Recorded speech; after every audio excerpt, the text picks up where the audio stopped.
Hello, my friends. This is The Art of Prepping. I hope everyone's doing good today. So I was reading an article from the Washington Standard that was published on September the 6th by Michael Snyder. And it talks about the problems that we're having currently, and it gives us kind of a bit of an insight of what we're coming up against here in the near future. So it has some interesting numbers and things that you should know about. So I've condensed the article down to just a few minutes of me talking here so that you can have some information. I find this to be very, important information to be aware of so that you can prepare yourself for what is coming. So here in the U.S., the hard red winter wheat crop was the smallest since 1963. California rice production is only half of normal yield. The U.S. tomato harvest is over 1 million tons lower than normal. We have the lowest U.S. corn harvest in a decade. U.S. carrot production is down 45%. U.S. sweet corn is down 20%.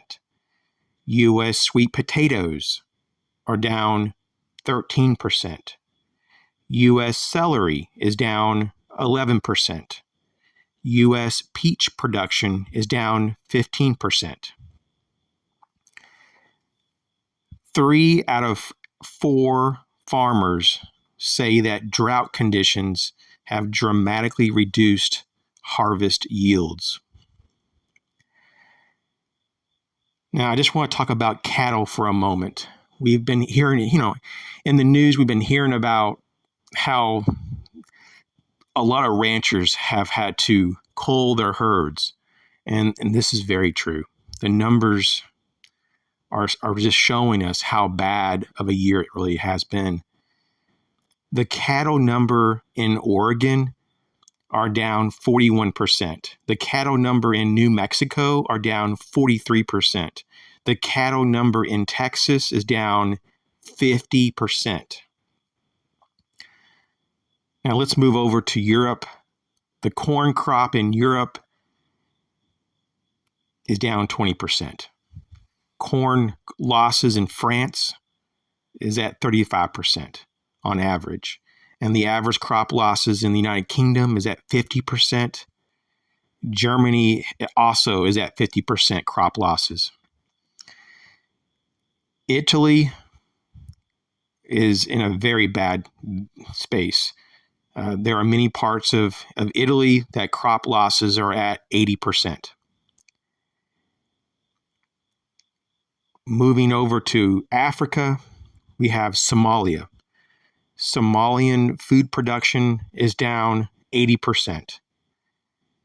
And when you look at the Eastern African territories and you look at the drought conditions, so far here in 2022, there's been at least 7 million animals that have died because they didn't have enough water and not have enough food. Back here in America, the U.S. food banks are in more demand now than at the peak of COVID. The World Health Organization says that millions of Africans are facing starvation this year and next year. The World Food Program estimates 828 million people globally go to bed hungry every night. So this is what I would advise.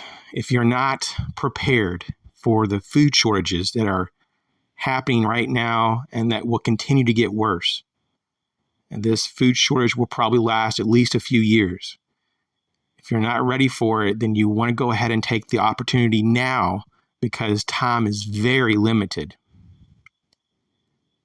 don't wait too long because you may not get what you need.